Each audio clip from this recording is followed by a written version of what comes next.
چند سال خونه خالی و بچه هات رفتن، توی بیار زنو نتونستی یکی رو پیدا کنی؟ کی منو میخواد؟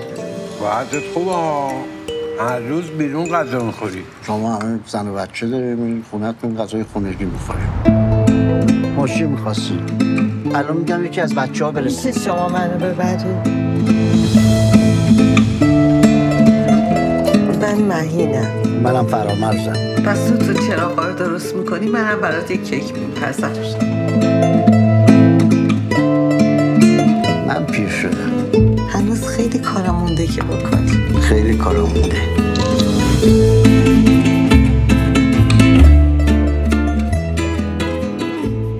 تو از مرگ نمیترسی؟